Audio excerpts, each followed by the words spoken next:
Salut, c'est Enzo. Dans cette vidéo, on va voir comment personnaliser les pages de votre thème avec Elementor. Pour cela, il va vous falloir la version pro d'Elementor. Donc si vous ne l'avez pas encore, je vous mettrai le lien en description. Et juste avant de commencer à personnaliser notre thème, si vous voulez développer vos compétences sur WordPress, je vous invite à vous abonner à cette chaîne, comme ça vous ne louperez aucun tuto.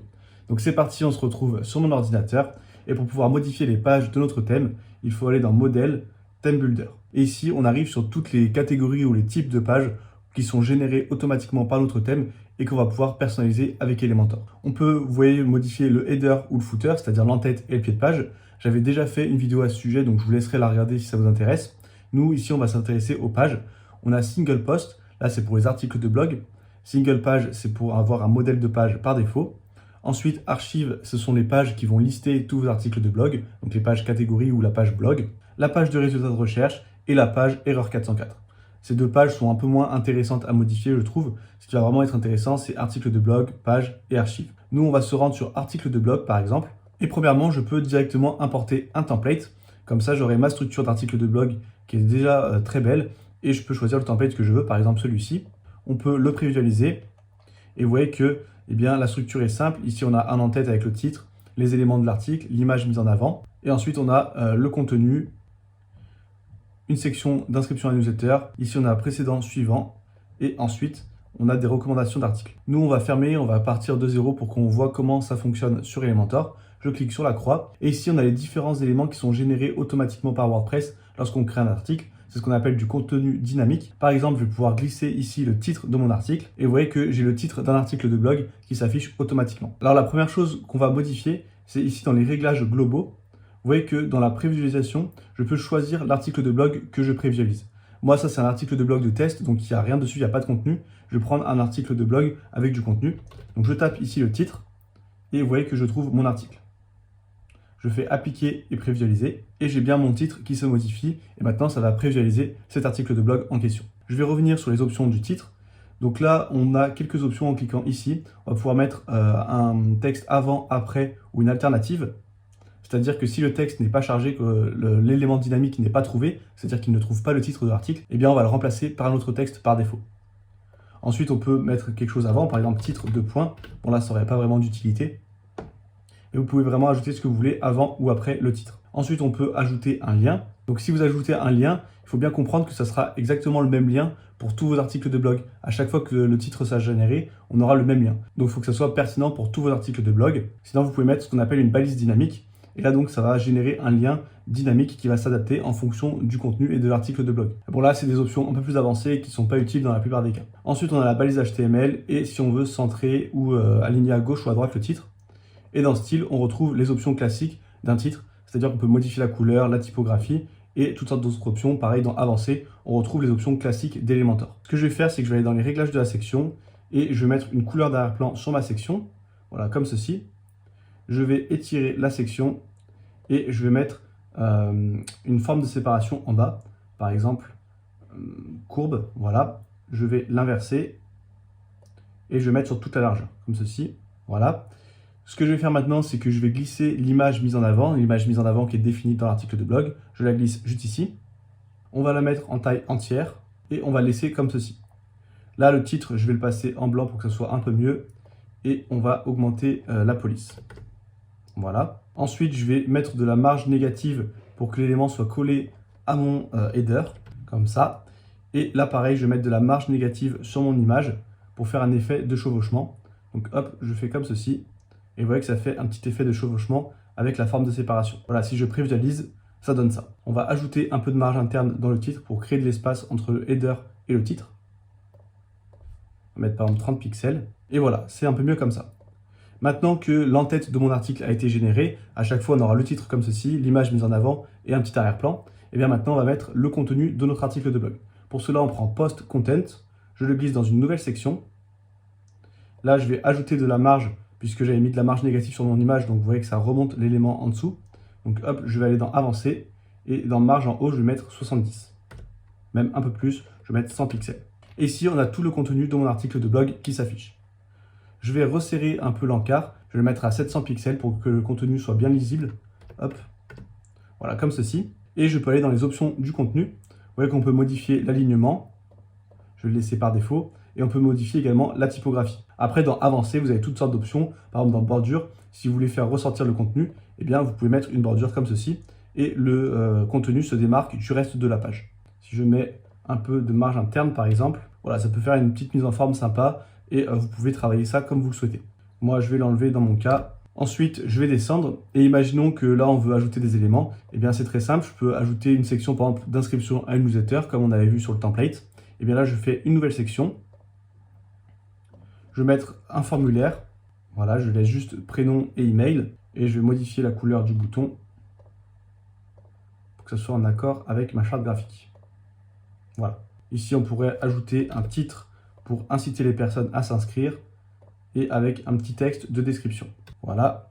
Et pareil, là, je vais resserrer le contenu comme ceci. Là, je vais ajouter par exemple un espace et ici agrandir le titre. Et si on veut faire ressortir cette section, eh bien, on met l'ombre de bordure sur la colonne. Dans Style, on va dans Bordure et on met une ombre de boîte.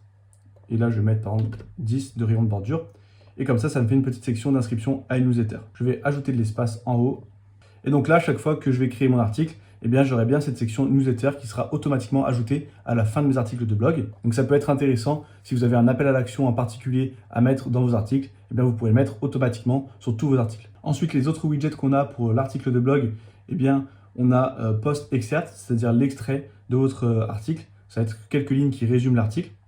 Table of Content, c'est le résumé. Donc ça va reprendre tous vos titres qui sont au sein du contenu. Donc je vais le mettre en haut par exemple pour vous montrer. Vous voyez que ici, j'ai mes 3 titres, puisque moi à chaque fois ça s'appelle ajouter votre titre ici. Et donc j'ai mes titres qui s'affichent. Ici, on va le renommer par exemple sommaire. Et on peut choisir les balises qu'on souhaite inclure dans le sommaire. Par exemple, on peut laisser juste les titres principaux et les sous-titres et enlever le reste. Et ensuite, quand je cliquerai sur un élément en particulier, ça me redirigera vers la bonne section. Là, quand je clique, ça ne marche pas. Mais si je fais prévisualiser, j'ai mon sommaire qui se génère. Et si je clique par exemple sur le titre 2, ça me redirige bien vers le titre 2. Donc voilà, on a très facilement pu générer notre sommaire.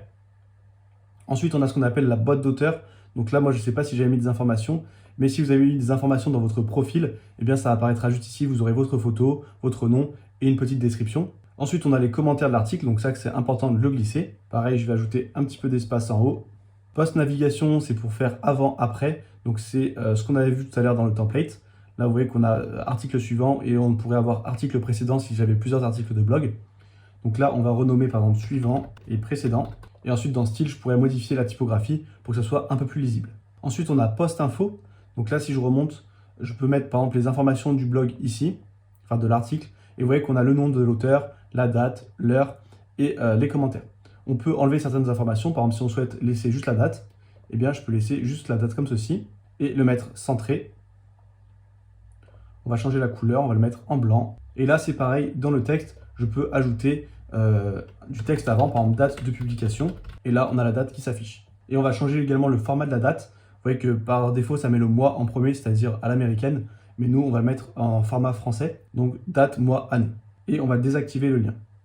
Parce que par défaut, ça redirige vers l'archive de date, c'est-à-dire tous les articles qui ont été publiés à cette date précise. Et même, je vais enlever le texte, puisque là, c'était juste pour vous montrer, mais il n'est pas pertinent de marquer date de publication, puisque quand on voit la date, on comprend très bien que c'est une date de publication, donc ça ne sert à rien de le marquer. Et voilà, on a notre modèle d'article de blog qui a été généré très facilement. Maintenant, il ne nous reste plus qu'à cliquer sur Publier. Et ici, on va ajouter des conditions. Donc là, par défaut, ça va s'afficher sur toutes les pages, articles et pages confondus. Si on veut que ça soit article de blog uniquement, on va mettre ici Article, et ça va s'afficher sur tous les articles. Mais on peut choisir de l'afficher uniquement sur certains articles en particulier. Et ce qui est encore plus intéressant, ça peut être directement par catégorie ou sous-catégorie. Par exemple, selon les catégories, si vous voulez changer les appels à l'action qui sont présents, eh bien vous allez pouvoir créer différents modèles avec à chaque fois un appel à l'action qui est pertinent selon la catégorie d'article. Moi, je vais les mettre sur tous mes articles et je vais cliquer sur Save and Close. Une fois que c'est fait, je vais aller voir mon site. Là, j'ai mon article de blog avec la bonne mise en forme. Et si je vais sur un autre article, par exemple dans la section boutique en ligne, j'ai également cette mise en forme qui s'applique. Bon là, j'ai aucun contenu sur cet article, mais voilà, vous avez vu que tous les éléments qu'on avait ajoutés autour du contenu sont similaires et sont automatiquement appliqués à tous mes articles de blog. Ensuite, on peut modifier les autres pages, mais c'est exactement le même principe. Donc là, je vais cliquer ici et revenir à l'éditeur WordPress. On va retourner dans Theme Builder. Vous voyez ici que j'ai mon template qui s'affiche. Je peux cliquer dessus. Et là, je peux cliquer ici pour le modifier. Je peux également le supprimer si je souhaite le désactiver et je peux également modifier les conditions d'affichage. Donc si je me rends dans Single Post, j'ai bien mon template qui s'affiche. Et après, si je veux par exemple me créer un template pour les pages, eh bien je vais dans Single Page et là je vais pouvoir ajouter un template. Entre Single Page et Single Post, on a exactement les mêmes options et on a juste Archive et les autres pages où ça change un petit peu. Par exemple, si je vais sur Archive et que je clique sur plus, pareil, on a des modèles qu'on peut directement importer. Et sinon ici, on a les widgets qui sont générés pour les archives et donc qui sont un peu différents des pages et des articles de blog, mais c'est le même principe. On peut glisser le titre de l'archive. Dans Réglages, on va aller dans les prévisualisations et on va mettre par exemple catégorie archive. Et moi, je vais mettre boutique en ligne puisque j'ai une catégorie boutique et ça me met bien le bon titre. Et là, c'est pareil, si je vais dans les options du titre, on a à peu près pareil. Là, par exemple, si je veux enlever catégorie de points, eh bien, je vais désactiver include contexte. Comme ça, on a juste le nom de la catégorie qu'on va centrer. Et ensuite, je glisse ma liste d'articles de blog. Et là, on a différentes options que je vous laisserai explorer pour mettre en forme votre page archive. Si cette vidéo vous a aidé à personnaliser votre thème grâce à Elementor Pro, je vous invite à liker et commenter pour améliorer son référencement. Si vous n'êtes pas encore abonné à la chaîne, vous êtes libre de le faire dès maintenant en cliquant juste ici. Et si vous débutez sur WordPress, je vous conseille de télécharger les 17 ressources WordPress indispensables, c'est le bouton juste en dessous. Et c'est une liste de meilleurs thèmes, plugins et outils que vous pouvez utiliser gratuitement et qui vont vous aider à bien construire votre site WordPress. Et nous, on se retrouve très bientôt pour une nouvelle vidéo.